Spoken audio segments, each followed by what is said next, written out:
Hey guys, it's Scott with Scottie B Cards, and in this video, I want to look at the best parallels of all time.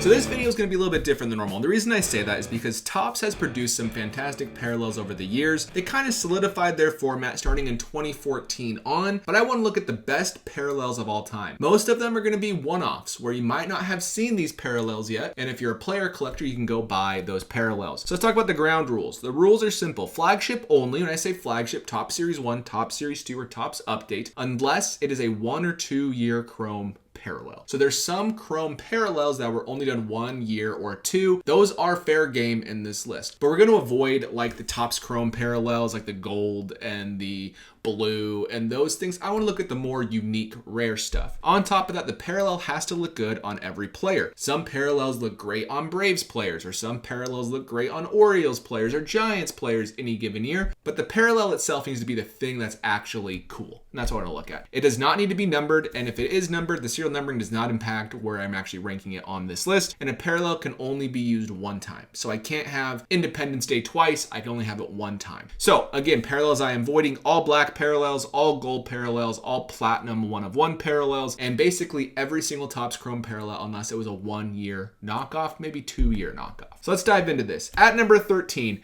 we have 2023 Topps Update Skeleton. I spelled skeleton wrong. But overall, I love this set. I love this parallel for some reason. I'm a big Halloween fan. I'm sure you've noticed that from like the pumpkin I usually have and the Rockies Halloween sign I've had. But I think Topps did it right this year with these Halloween parallels. And the skeleton is the one I like the best out of 50. It's not super rare. I think skeleton looks really great compared to the other parallels. That is my number 13. At number 12, we have the Topps Diamond 1 of 1 and the Canary 1 of 1 from 2011 Topps. 2011 Topps was interesting because they had 3 different 1 of 1 parallels. The Platinum, they had the Diamond Canary, the actual diamond right here has a real diamond in the card. I have 2 of them, so you can see of Chone Figgins and Corey Hart. You can see the diamond, as well as the Canary 1 of 1. Canary is usually associated with Chrome parallels, like with Finest and Topps Chrome. But Mike Trout, for example, actually had a Canary 1 of 1 of his Topps Update card. And I think it looks really freaking cool with like the diamond ice that's breaking right here that is gold. Looks great. I put it super far down on this list because they are both 1 of 1s, and both of them are extremely hard to find of any player, so I don't want to put it too high.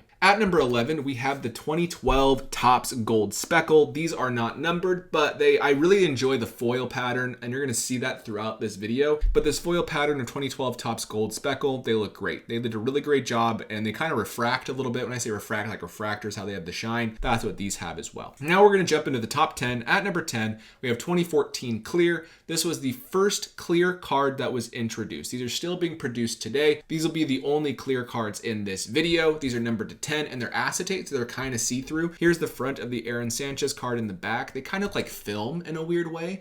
Printing plates are used to actually make the card. These are kind of like if film was what it was, but they look great. And I think 2014 with the borders that they had, and they still kept the silver foiling on there, it looks really great. At number 9, we have 2013 Topps Emerald. I did not include 2014 with the red hot foil. I think the green emerald foil looks significantly better. So this is 2013 Emerald. I really like it. It's very similar to what we saw with the 2012 Gold Speckle. I believe it was called the Gold Shimmer or whatever it was from 2012 Topps. This shines fantastic in the light. And I think that Emerald does a good job compared to other colors like I mentioned with the red, of still highlighting the player and still showing the card well. At number 8, we have the 2012 Blue Speckle. These look sweet. And I believe these were wrapper redemptions, meaning you did not get these from packs. We had to get them back from Topps. But these are great cards. They are not serial numbered either, but they do also have a unique design. And I'm a big fan of like the more of the blue parallels. They look more classic and iconic in my opinion, and you'll see that later in this list as well. These Blue Speckle cards are hard to find, and they're worth quite a bit.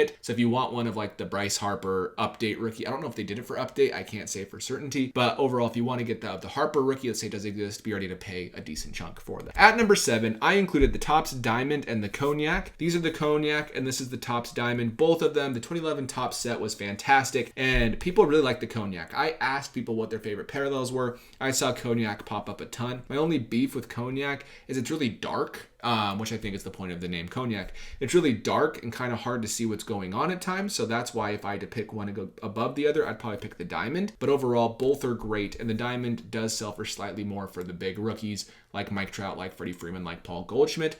but both are great looking cards. At number 6, we have the 2004 Topps Chrome Red X-Fractor. X-Fractors were actually introduced, I believe, in 2003 Topps Chrome as box toppers. These were also box toppers in 2004. These were not serial numbered like they were in 2003, but they have a stated print run of out of 63 for Series 1, out of 61 for Series 2. So they are very, very rare. Good luck finding the Yadier Molina rookie X-Fractor for a decent price. And I think the red with the border plus the X-Fractor looks amazing. It's one of my favorite cards all time. I do have a Larry Walker, and truly one of my favorite cards to look at in my collection. At number 5, we have 2013 Topps Sapphire. I included a couple different pictures to try to capture how it looks in the light, because it's hard to show how great looking this set is. These are numbered to 25. They were a single year set. They did not have Sapphire like this in any other set before or after. Everything before 2014 was kind of crazy, and 2013 is a good example. Almost none of the parallels in that format in Series 1, Series 2, and Update, as well as Topps Chrome exist after 2014 forward. But overall, I think the 2013 Sapphires at 25, they nailed it. 100% one of the best parallels of all time, in my opinion. At number 4, we have the 2013 Topps Chrome Atomic. And you might say, well, this actually existed in 2012, 2013, and 2014 out of 10, so why are you including it? And it's because we do not have Atomics like this anymore. It was basically introduced in 2011. They were out of 225. And then in 2012, 2013, and 2014, they were out of 10. And now we have Sapphire, which is kind of taking this type of design, but nothing looked better than this particular set, in my opinion. 2013 and 2014, the Atomics out of 10 are just spectacular looking. They have some of the best shine and actual refractor in the light as you can get with the cracked ice, as people can say. Here's an example of the signed Arenado from 2013. Here's the Bryce Harper rookie cup, and then a Zach Wheeler rookie. In my opinion, one of the best looking of all time. Then at number 3, we have 2016 Topps Chrome Sapphire Gold. I included the Topps Chrome Sapphire Gold as well as the regular Topps Chrome Gold that year, just to show you how much better the Topps Chrome Sapphire was. And I know I said no Topps Chrome Gold, but I was actually referencing this right here. None of this every single year, it's the same. The actual Topps Chrome Sapphire set, it came out in 2016 and 2017. Both of those sets were complete box sets, and you got a couple out of 5. I think you got like 13 out of 5 golds, like these ones right here. And then you got 2 Superfractors in a box with complete set. So for that purpose, these are the only parallels from 2016 and 2017. Topps Chrome Sapphire, and I think they are some of the best parallels ever made. Well, at least in the last few years, right? Parallels are a relatively new thing in the sports card world in this way, where there's rainbows of cards. I think what they did at Topps Chrome Sapphire, at the time, people did not love it, but now people really enjoyed this set. At number 2, we have the 2018 Independence Day. This was the first year of the Independence Day. 2019 is also fantastic. If I was doing multiple years, that would also probably be in the top 10 at least. And this set, they nailed it. This was the first year. They were out of 76, which makes sense for Independence Day. And the red, white, and blue looks good with almost every single player's uniform. And you can see with the Ohtani and the Acuna, it just looks fantastic. The Soto also looks great. So I think this is one of the best parallels ever. And I think in the future, it'll be more appreciated. One thing I'll say is the new versions of these are really bad because every single new set has borders and it's just stars around the borders. It looks more of like a Panini Don Russ parallel and not a true Topps parallel like these did. And at number 1, we have the 2011 Topps Hope Diamond parallel. These were numbered to 60, and in my opinion, because 2011 Topps Update and even 2011 Topps with Freddie Freeman, they have so much significance in the hobby. These are going to be looked at as, not a holy grail. It's a bit dramatic for player collectors. But if you want to get one of these in a Hall of Fame player, Derek Jeter just sold for $600. A lot of players, actually, I was talking to someone who sold the Tim Lincecum for $225. And I think the Jackie Robinson went for $150. They're really good looking cards, and the blue shine that they have is great. So this is my number 1, 2011 Topps Hope Diamond. I'm sure you probably know some that I might have forgotten. Let me know in the comments below which sets I have forgotten in your opinion. And other than that, I will see you in the next video.